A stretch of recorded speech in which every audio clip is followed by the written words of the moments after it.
Hi, everybody. I'm Brittany Lewis with Forbes Breaking News. Joining me now is Jennifer Franks, chair of the Draft Romney Manchin Committee. Jennifer, thank you so much for joining me. Thank you for having me. I'm excited to be here. Before we get started, can you just talk to us, what is the Draft Romney Manchin Committee? Romney Manchin Committee. We're a newly formed committee. We are spearheading a grassroots effort to see if there's a path forward for a Romney Manchin bipartisan unity ticket for president. So we started and launched. We just launched our website. We're hoping that we can garner support and folks to our website to sign our live petition. And sort of we're seeing that 2/3 of American voters don't want to see a Trump-Biden election. So we want to see if there's a path forward to draft a bipartisan ticket with Romney and Manchin going forward. Let's talk about that unenthusiasm a little bit. Like you said, most Americans aren't enthusiastic of a 2020 rematch potentially, and that's what it's looking like now as Trump and Biden are the front runners. So why did you pick Romney and Manchin specifically? Well, they have a great track record working together and crossing party lines to come together and form a bipartisan partnership, especially looking at the Fiscal Stability Act that they have been working towards, and we've seen a lot of coverage in the news media. So I think that Romney has worked and has been on a national stage before, so he's great name recognition. Not to make mention lesser of the two either. They're both centrists. I think that together they've shown and they've proven, and historically, as both senators, and former governors, they're able to cross those party lines. They're both able to have those difficult questions. They're not afraid to bring up difficult conversations and to come to common sense resolutions amicably. So we're just seeing this egregious spiral in our country of party A versus party B, and just not being able to have common sense and calm conversations, if you will, for the betterment and the best interests of the country. We don't want to see that in our homes. We shouldn't see that on our national stage either. So I think a Romney Manchin bipartisanship ticket to draft them for a third party choice is a great idea, and no time better than now. So. Have they responded? Because on your website, you express, quote, "We expect both to officially oppose this draft effort," but have they said anything yet? So we have not directly spoken to either senator or their spokesperson or anyone in their office. So we don't have an official response for that from them on our movement and our draft efforts. I know that initially when we launched this, that there'd be feedback of there are no plans or Romney's not seeking a presidential bid.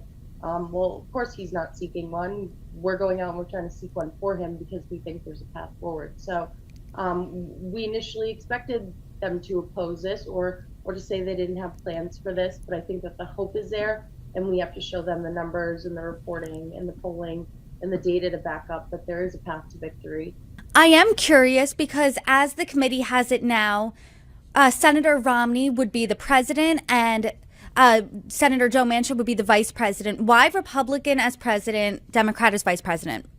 Romney's been on the national stage before, I think, with IDing the voter and his name ID recognition. That's what we're testing first. So we're launching this grassroots effort. We really want people to visit the website. I know you mentioned the website. We just launched it yesterday. It's draftromneymanchin.com. There's a button to click to sign the petition. We need to get supporters signing that petition, and then we're going to start our polling, and we'll start in the swing states. But I think we're testing first Romney Manchin. We could flip that around and see what the numbers are there as well. So as a starting point, that's where we're starting from. Sure. So the committee's open to maybe subbing someone in. Let's say Romney's not interested. Senator Manchin did say that he would absolutely consider a presidential run. So would you pivot to just Senator Manchin? Right now, we're just focused on the Romney Manchin ticket and testing that and seeing if there's a draft we can successfully have put through for the convention in March. So right now we're just focused on the draft Romney Manchin and testing that. And this is all formed together and launched with the assumption that it's a Trump Biden race.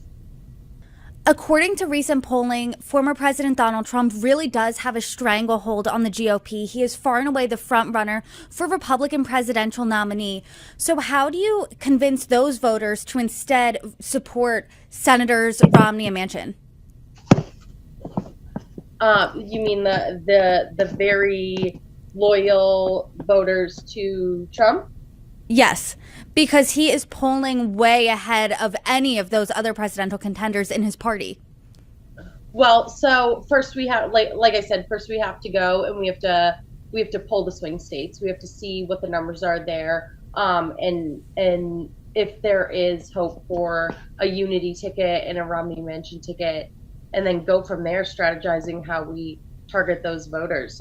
If there is a campaign that ends up launching, and if he's drafted and Manchin's drafted as the nominees for a unity ticket, I'm not necessarily looking ahead on how I'm going to go after Trump voters, but there'll always be a plan going forward once we get to that point. And is the goal a unity ticket or a more centrist ticket? I say a centrist ticket. I mean, for me personally, it's my position that I want common sense solutions in the White House. I want people going to work and having the faith that they're going to work every day and that they're not having arguments or throwing down on the House or Senate floor while I'm trying to raise my family here, and I've put my trust in them. So more of a centrist, bipartisan thinking, coming together. So for now, I'd say it's a bipartisan ticket, and a movement of independent citizens that have had enough. I want your reaction to that this could be a spoiler ticket. People have said that about candidates like RFK, Jill Stein, Cornel West. When someone says this could be a spoiler for one way or the other, what's your response? Well, so I'm not sure exactly what Senator Manchin said, but I did enjoy it. I saw one of a media report that reported him saying, "I've never been a spoiler, and I never got into a race that I didn't plan to win." So that excites me. I think he said, "I've never been a spoiler in my whole life." So to that, I just say there's going to be naysayers, and there's going to be speculation that they're in the race just to sway it one way or the other. For me, I don't commit to something unless I really believe in it and I plan to win it. So we're not trying to look to spoil and sway to a Trump side or a Biden side. We're trying to sway down the middle and walk into the White House. So I do want to get back to trying to convince voters this is a path forward, and it could be a successful path forward because, as we noted earlier on, many Americans are not enthusiastic about a potential 2020 rematch, but Biden and Trump are far and away the front runners for both the presidential nominee for Democrat and Republican tickets. So what is that pathway forward to victory when it comes to Romney and Manchin?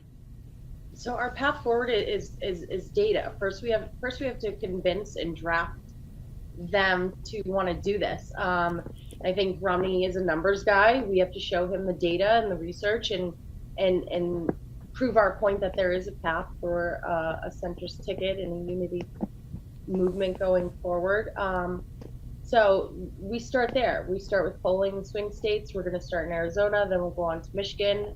That's the plan going forward thus far. We need everyone, like I said, to visit our website, sign our petition, also donate. We're going to have a donate button soon, but there is a way on the website to see how to donate to the committee, so that we are able to go and poll and get the data, and we're going to make it available as soon as we have those reports. We're going to be very transparent and show those numbers. So that's our plan right now, the starting point right here. So as we go on, we'll share our progress as we move forward. I'm excited to see the progress, and I know that we are at the starting point here, but how hard do you think it will be to convince both Senator Romney and Senator Manchin? I don't know, but I really like a challenge in that. Uh, I'm not sure. I'm kind of just excited to be a part of doing this. I don't think I'd be able to sleep at night if I didn't do something. We can't have 4 more years of, I think it's been said, of sort of this dictator, like our kind of mentality and yielding power over the other. It's just not something I've been for. I decided long ago to never allow that in my own life. So we need common sense solutions, and I'm up for the challenge. I'm up for the unlikely story, and I'm up to change the direction and history of our country. So that's really Do you my think Yeah, I hear you that the alarm bells are ringing off in your head of we're at an inflection point right now in politics in our country. Do you think that this would be a once in a lifetime, perhaps a historic, it would be a historic first if this happened, but do you think going down the road, this would be the new normal? the new normal, meaning sort of Meaning that instead there would be bipartisanship when it comes to different tickets, things like that. well, I think that needs, sort of over the last 20 years of my career, I've never known where I have fit in. I'm definitely an independent. I've worked with Democrats. I've worked with Republicans. I'm from Massachusetts. We sort of operate a little bit differently in that regard. I'm familiar with crossing party lines, and I've always sort of felt like I didn't belong. I didn't know really where I stood, and I've always felt like I'm right in the middle. So I think that it's been a long time coming. I think that there's moments in history that changed the trajectory of our country, and I feel like if I don't at least throw my hat in the ring and try to be a part of this centrist movement and opportunity to hold on to our democracy, I really couldn't really live with myself if I didn't. So I think that we need to make this the new normal. I think that we need to have these conversations and be amicable. I mean, it's what we should be teaching from the top down, because we're teaching our very small children that this behavior is okay. And I get up every day and work hard to tell my kids to make good choices. How am I to live with telling them that, honestly, if I don't even have good choices to make when I go to vote for president of the United States? So I have to make good choices too. So I guess we have to go out and we have to draft good choices. So far, how receptive have Americans been to this idea of the unity ticket?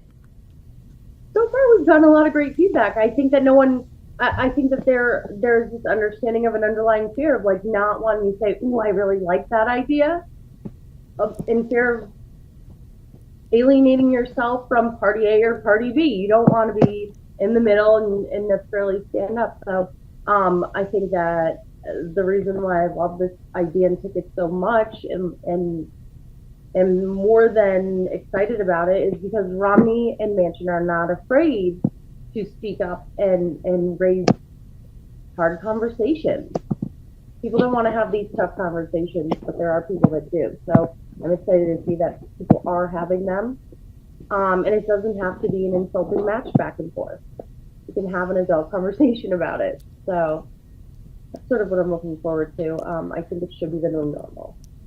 Adult conversations, I agree, should be the new normal. That sounds rather refreshing. Jennifer Franks, thanks so much for joining me. Oh my gosh, thank you for having me.